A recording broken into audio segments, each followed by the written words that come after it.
మేము చూడలేదా నువ్వు ఆ పార్టీ ఈ పార్టీ అని? మనం మేలు చేస్తే ఆ మేలే మళ్ళీ తిరిగి మనకు మేలు చేస్తుంది. నువ్వు ధర్మాన్ని రక్షిస్తే అదే ధర్మం నిన్ను రక్షిస్తుంది. ఆ విధంగా చేసుకుంటూ పోయినాం.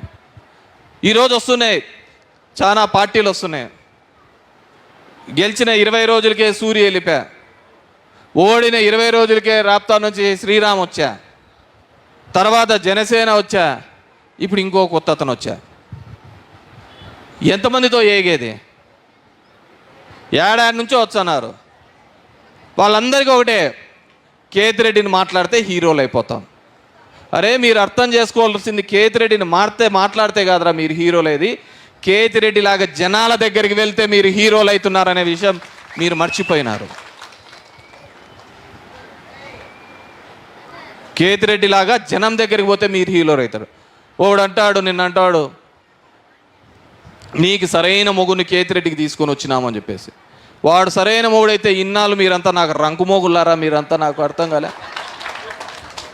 వాడు సరైన మొగుడైతే మీరంతా నాకు రంకు మోగుల్లా. మీరు ఎన్ని జెండాలైనా కలిసి రండి, మీరు ఎంతమందితో అయినా రండి, ఈసారి ధర్మవరంలో వచ్చే మెజార్టీకి ఇంకొకసారి ధర్మవరం చుట్టూ కానీ ఇటువైపు తిరిగి చూడ్డానికి కానీ భయపడే విధంగా చేస్తానని చెప్పేసి తెలియజేసుకుంటున్నాను. ప్రజాక్షేత్రంలో ఒక్కటే ఒకటి ఆయుధం, ఓటు అనే ఆయుధం. ఆ ఓటు సంపాదించాలంటే నరుకుతాం, తొక్కుతాం, పిసుకుతాం కాదు చేయాల్సింది. ఈ చపాతీ పిండిలు కాదు ఇక్కడ ఉండేది. జనం దగ్గరికి పోవాలి, జనంతో మమేకం అవ్వాలి, జనానికి ఏం కావాలో తెలుసుకోవాలి. అప్పుడు తెలిస్తేనే కానీ నాయకుడు అవుతామని చెప్పేసి ఈ సందర్భంగా అందరికీ కూడా తెలియజేసుకుంటున్నాను. ఆ జనంలో లేనివాడు గాలికి అలా కొట్టకపోతారు. ఇంకా కాలాలు పోయినాయి, మా నాయన పేరు మా తాత పేరు చెప్పుకొని బతుకునే కాలాలు పోయినాయి.